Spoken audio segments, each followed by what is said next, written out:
আজকে কথা বলবো এমন এক মহা ঔষধের ব্যাপারে যা আপনার ফুল গাছ হোক বা ফল গাছ কিংবা সবজি গাছ সমস্ত ধরনের গাছকেই সাক্ষাৎ মৃত্যুর হাত থেকে বাঁচিয়ে আনতে পারে। মাঝে মাঝে আমরা দেখি নতুন ফুল গাছ বা ফল গাছ কিংবা সবজি গাছের চারা বসানোর পর কয়েকটা চারা বেড়ে গেলেও একটা দুটো চারা কিছুতেই বাড়তে চায় না, তাদের গ্রোথ আটকে যায়, নতুন পাতা আসে না, ফুল বা ফল কিছুই আসে না। তখন আমরা কি করব? এটা হয় মাটিতে অতিরিক্ত আর্দ্রতা বা ড্যাম্পের কারণে। এটার হাত থেকে মুক্তি করতে পারে এই মহা ঔষধ।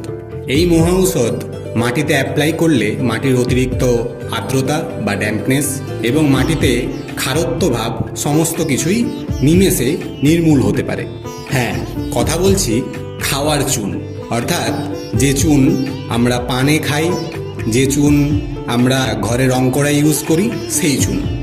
এই চুন জলে কতটা পরিমাণ দেব এবং কিভাবে অ্যাপ্লাই করব আজ সেটাই জেনে নেব। প্রথমে যে চারাগুলির কিছুতেই গ্রোথ হচ্ছে না সেগুলোর গোড়ার মাটি খুপড়ে হালকা করে নেব এবং কয়েকদিন রেস্ট দেব যাতে গোড়ার মাটিটি ভালোভাবে শুকনো হয়ে যায়। এরপর লিটারে 10 গ্রাম অনুপাতে চুন নিয়ে জলের সাথে ভালো করে মিশিয়ে নেব। এই মিশ্রণটি ওই ছোট্ট চারা গাছগুলির গোড়াতে অল্প অল্প করে দিয়ে দেব এবং 1 সপ্তাহ থেকে 15 দিন ওয়েট করব, যতদিন আবার গোড়ার মাটিটা শুকনো না হয়ে যায়।